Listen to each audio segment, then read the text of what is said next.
Okay, welcome back. We're going to talk a little bit more about protection of the brain and the spinal cord.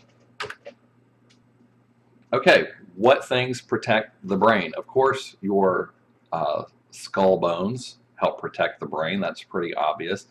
And then also over on the anatomy side, you've learned about the meninges, the three different layers of the meninges, your dura mater, arachnoid mater, and your pia mater. And the dura mater especially is a protective covering around the brain.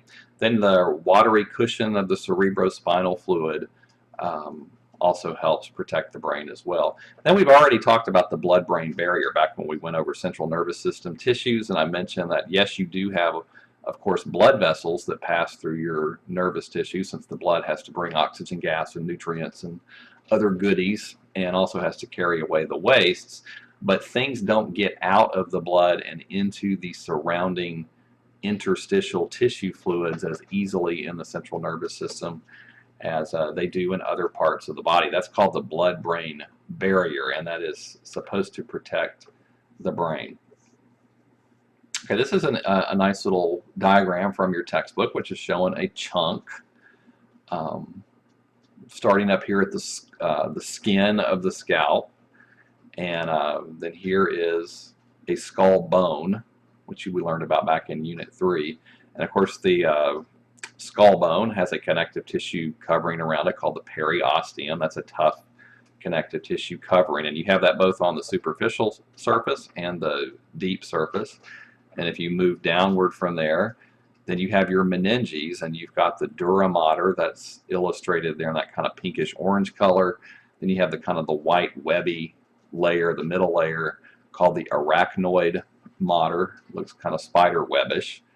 And then finally you have a very delicate inner layer called the pia mater, so kind of there in that light yellowish tan color right in there. And that's going to be directly in contact then with the cerebral cortex that you see there, those brown tissue areas.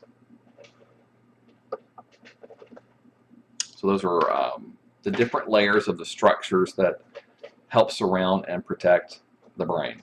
All right, cerebrospinal fluid, or CSF, a few more things about its functions. It does, it surrounds the surrounds many of the structures in the brain, and also extends down into the spinal cord as well, and helps give some buoyancy to the brain and the spinal cord, so they're not just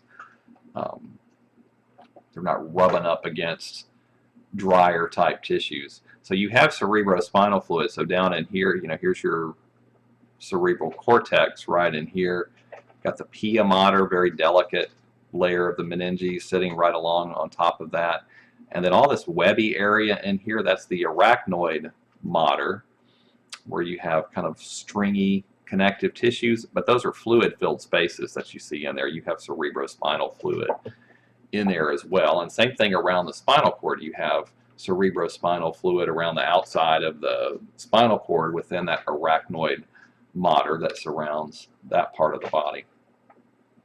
So these fluids help protect the brain and the spinal cord from blows and other trauma. Doesn't always work out if the blow or trauma is severe enough.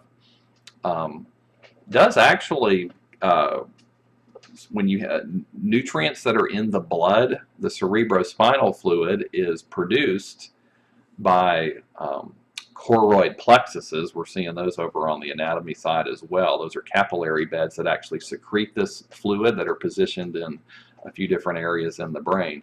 So nutrients and other chemicals, including hormones and other signaling molecules that are in the blood, can get out into this cerebral spinal fluid that then surrounds the brain and the spinal cord.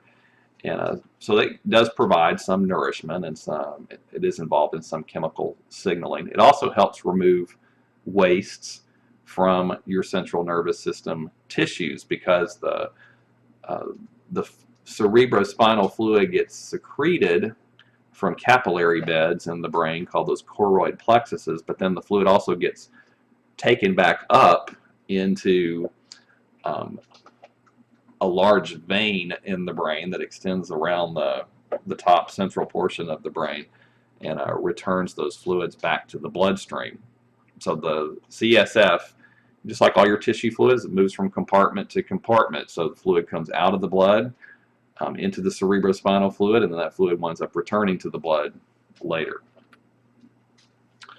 This is a diagram which is showing you the flow of the cerebrospinal fluid here on a mid-sagittal section of the brain. So up here in number 1, so these little red squiggly looking things that you see here, that's a choroid plexus. That's basically a capillary bed, big wad of capillaries, and you have another one down in here near the cerebellum.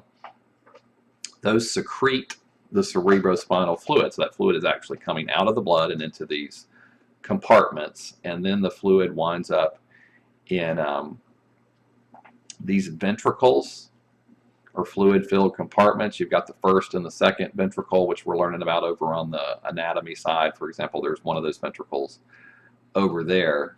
The third ventricle is here in the center. The first and the second ventricles are connected to the third, and then the fluid flows down in this cerebral aqueducts that we're learning about over on the anatomy side down here into the fourth ventricle, fluid-filled space. And then from there, it winds up moving downward through that central canal of the spinal cord.